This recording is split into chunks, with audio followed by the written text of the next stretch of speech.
What is going on, guys? It's Alric Phoenix. Welcome to some more Black Ops 2. This is some demolition on Standoff. I've been trying to get some gameplays on the new maps, and I had a great shotgun gameplay on Uplink, aka Summit, but theater mode didn't record, and I completely forgot to because I was lazy, so I lost it, and now I'm actually sad about it. But this is also a very good gameplay, actually, for me. Extremely good. I actually get a couple triple and quad feeds in this game using a shotgun sniper, my usual overkill class, and normally I would keep some clips direct so you guys don't see them and hold them for later, but because the entire gameplay was good, I'm going to use it, and I'll save the clips later as well. So you're going to see some of the clips that I will be using in my montage, just because it's good, you know. Shotgun quad feeds with sniper triples, like it's really good. Like it basically was a quick 7-man feed. Like, I don't know how many triple kills I got in that game. I think I got like 4. It was really good. Also, I am playing with a subscriber, Vicstar, who at the end of the game has a very nice reaction, which I will make sure plays. So I want to talk about one thing today, and that is innovation in the game industry. For anyone that's new, I've been working in video games for 10 years now. I'm not 16, I am 30.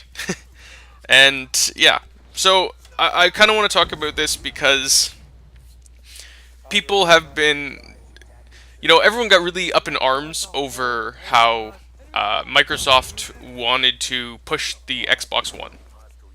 And right now, there's actually quite a few game developers and heads of game companies that are saying, I don't know why everyone's so upset, really. It was a good thing they were trying to change, and I want to talk about it a bit. So, one guy's name is Jesse Shell. He's from Shell Games, and his argument is that Xbox was trying to move the company forward, move the game industry forward, but they made the mistake of listening to the customers, of listening to the public.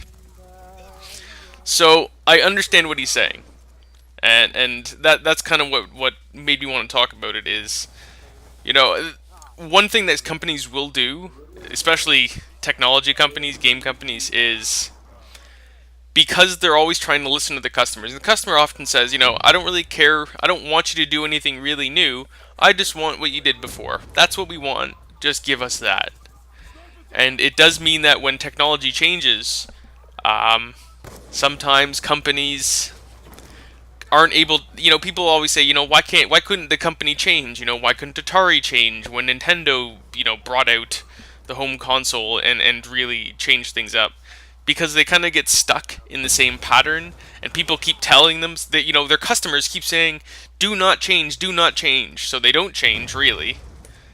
But they keep losing sales, and they're like, how can we make this better? And everyone's saying, no, you're doing good, stay like the way you are.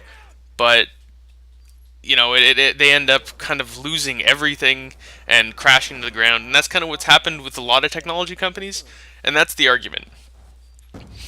And the discussion has been that Microsoft was trying to move towards how Steam works. Now, and I've said this before, how Steam works and how Microsoft works have a fundamental difference. And that fundamental difference is, once I download a game, it is mine.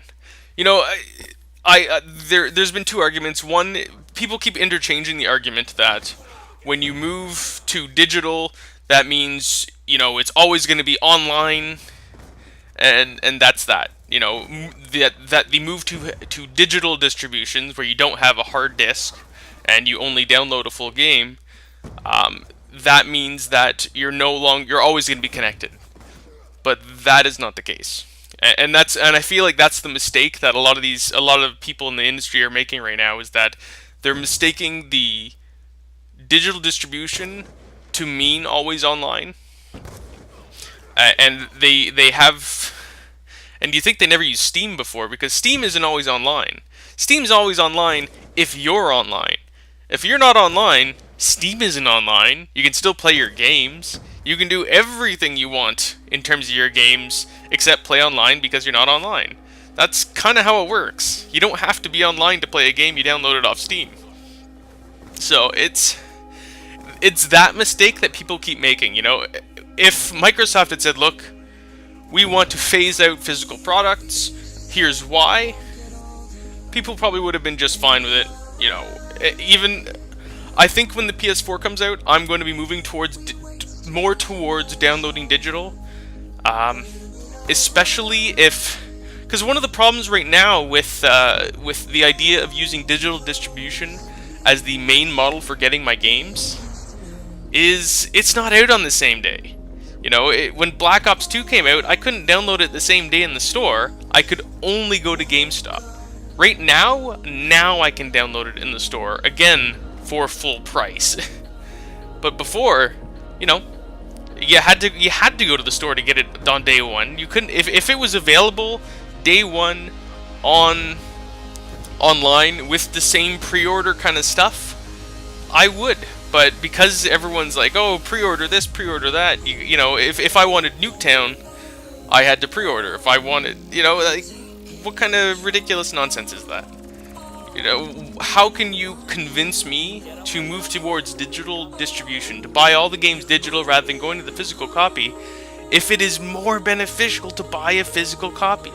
That's kind of the issue here. You haven't given us a reason to move 100% over to digital. Now, there is no dispute that eventually we are probably going to go towards having digital copies only of our games. And that totally makes sense.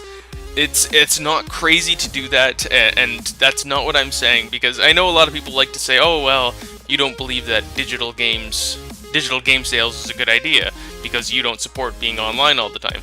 No. The problem is I'm not online all the time. You know, when I play on my PS3, I have my laptop is shut down. Everything I own is completely offline during that time because I don't want any signal. You know, everything in my house is wireless. You know, if I have 15 devices connected to a wireless signal, everything else of mine is shut off. It's the same with my laptop. When I'm using my laptop or I'm watching Netflix on my laptop, everything else I have is not connected to the internet because I don't want, because, you know, wireless signals aren't strong enough to deal with 50 different devices. And between me and my wife, we've got a lot of stuff here that connects to the internet, you know, iPads and laptops and all kinds of things. So, you know, it's not reasonable to say that everything's going to be always online. It is reasonable to say that we will download everything digitally. I think that's important. I hope that with the PS4 as the next generation coming out, I hope that that will make things easier in terms of sales and the like. You know, and I know that the argument has been made that, oh, well, they could have done sales. They could have already been doing sales.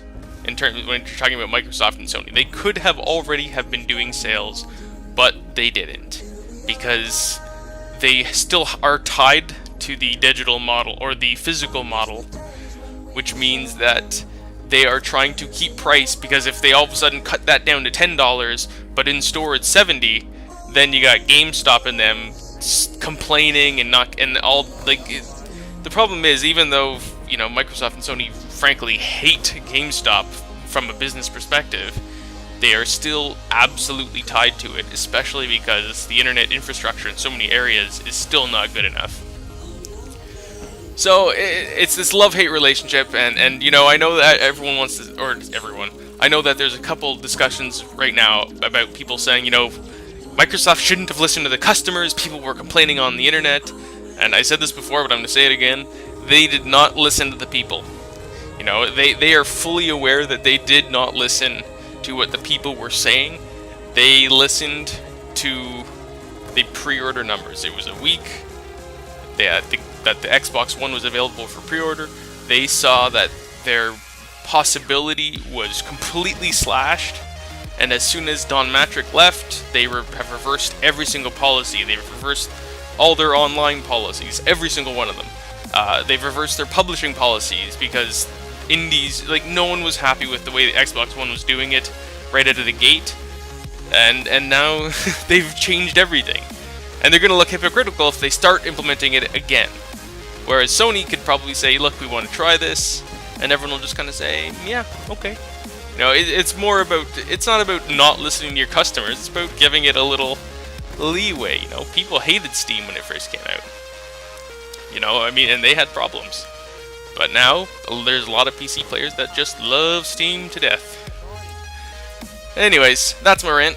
I hope you enjoyed this gameplay. I go 60 and 20, which is pretty good for really low streaks. Almost entirely all gun kills, actually. Although I do get like 2 or 3 Guardian kills. Anyways, guys, I'm going to leave you with the reaction of Vixter, the subscriber who played with us in this game. And yeah, I'm going to head out. See you guys later. Peace.